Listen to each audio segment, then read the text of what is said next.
Hey there, welcome back to our channel. Today's video is all about preserving the summer harvest, and I'm going to show you how we harvested our first round of sweet corn and our favorite way to preserve it to enjoy throughout the winter. And this video is part of a small collaboration with 3 other friends here on YouTube, all about preserving the summer harvest. So Julia at Farmhouse Harvest is going to show you how to preserve raspberries and how to find cheap or even free canning jars. Brandy at Sewing Back is going to show you how to preserve tomatoes with a water bath and pressure canning method. And Deb at She Mams with Oils is showing how to preserve kale and make kale chips. So I'll put a link in the description box below, and make sure to check out their channels in these videos if you're curious on a few other ways to preserve things out of your garden. So now let's head to our sweet corn patch in the garden and get to harvesting.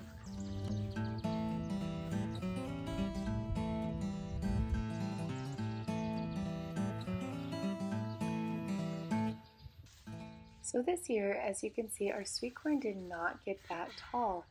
I am just over 5'10" for reference, so it maybe got to 5 foot, which is kind of odd because we've planted this variety the last couple years and have absolutely loved it and have never had really trouble with it being short like this. So whatever it was, it still put on ears, so I'm thankful for that.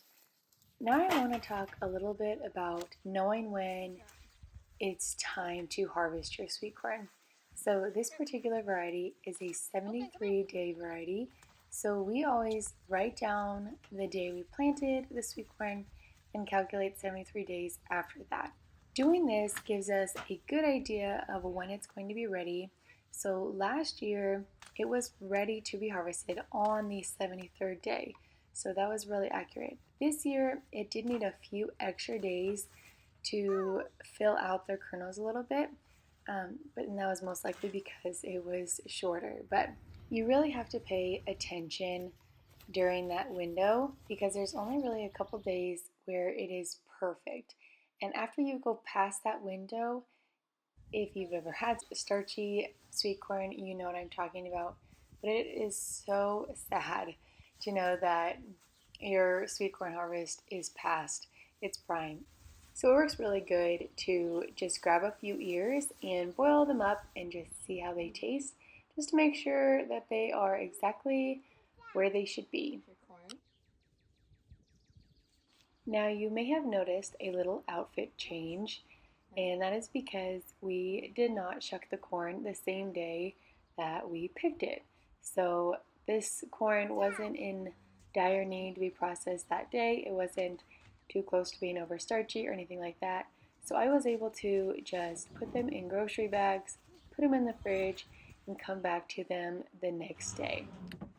Before having our daughter, I definitely did the bigger canning days, bigger preserving days, and that was great. It worked great for that time of and season I was in.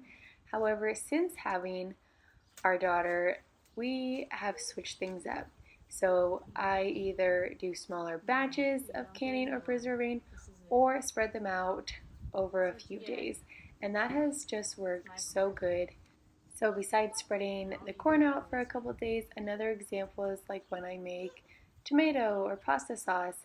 I may cut up the tomatoes one day, sauce them the next, and on the 3rd day I will add the seasonings and boil it down and can it.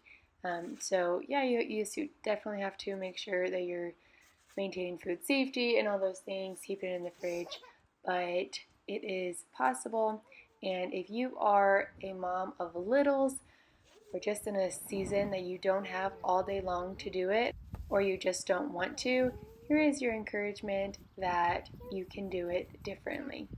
Now I'm obviously not the first person to ever do this, but I hadn't really considered it until after having our daughter, or even a little while after, until I was basically forced to just put the stuff in the fridge and pick it up the next day. And it's just allowed me to still successfully preserve our garden harvest and enjoy doing so.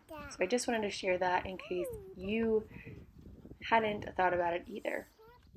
And this was my view while we were shucking corn on the porch, thanks to our chickens, dog, and toddler, who apparently just don't want me to have flowers. We are experiencing a little bit of a heat wave here in Nebraska, so temps have been about high 90s to the hundreds, and to some of you that's nothing, and to others that's pretty warm. But either way, it was really nice to sit on the porch and be out of the sun and in the shade with a little breeze, to still be outside and enjoy some fresh air while doing this, but also not experience the fullness of the heat because that sun is hot right now. Once we got all of the ears shucked, we took them inside and we took a little break to do laundry. Like I said, it's really hot outside, which is a great dryer. So I really enjoy hanging our clothes on the line.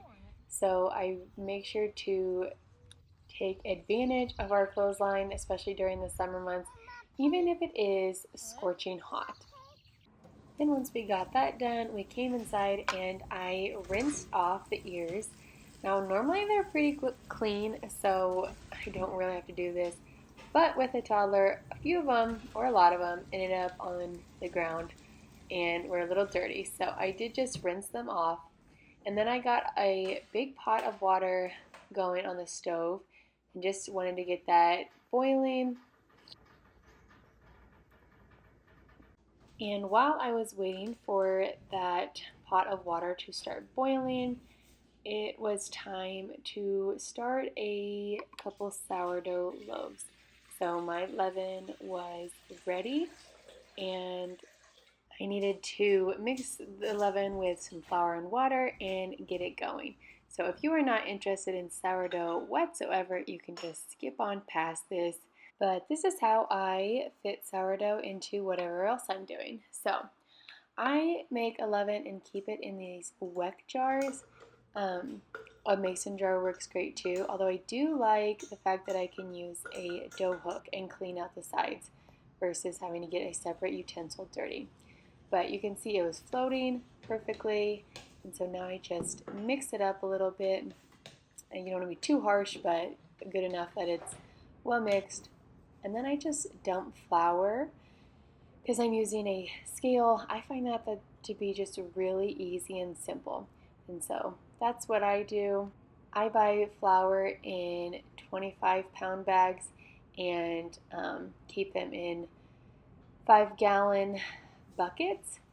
And then I have this other container in my kitchen because you go through a lot of flour when you make bread. And then I just mix it all up until all the flour is incorporated. It looks kind of more like a biscuit dough in the beginning, but then I just put the lid on and let it sit for about 15 or 30 minutes.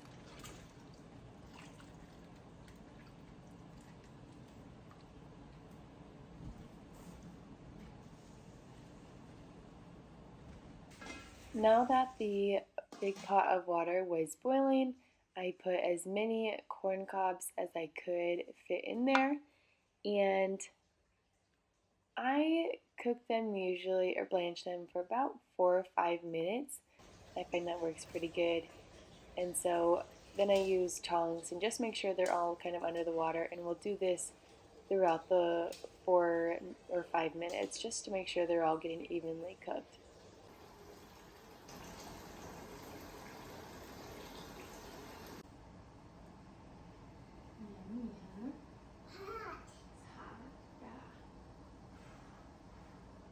Someone woke up from her nap and came to join in on the rest of the fun.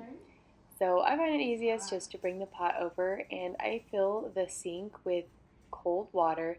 I don't use ice, I feel like that's just too much work.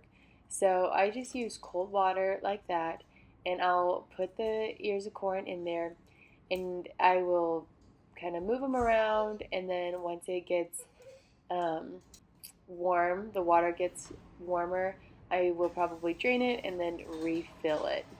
When my parents process their sweet corn, they usually have a lot bigger batch, so they'll do it outside on propane burners and such, and they'll just have a big tub and use a hose to run into it, and it keeps it running for the most part to keep that water really, really cold, and that will cool down the corn really fast. But this works just great for now for me with our smaller batches.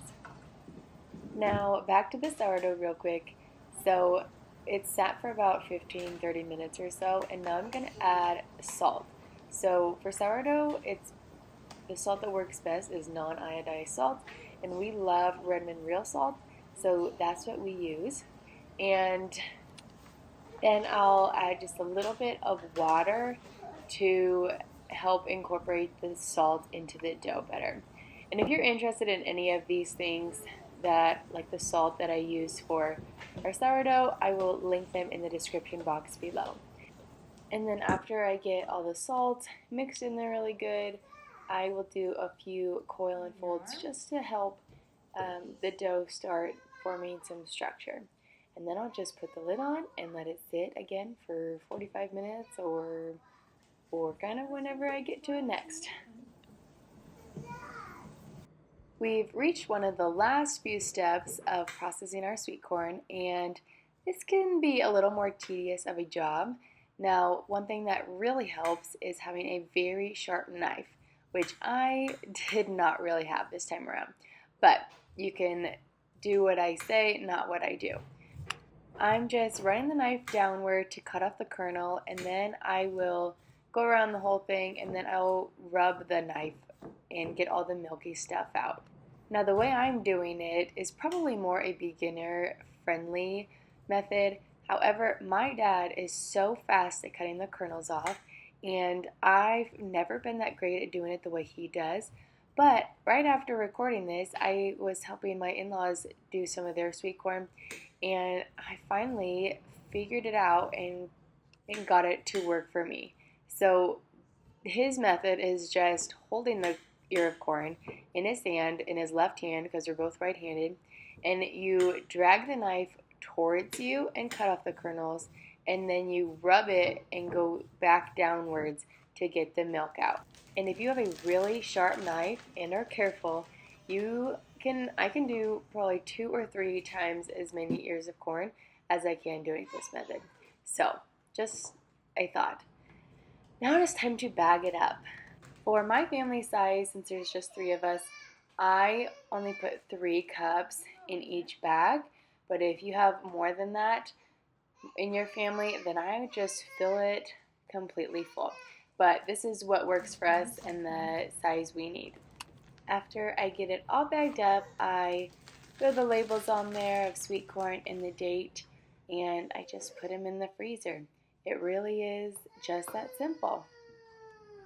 And it was a good thing that I was almost done because Little Miss was ready to go outside.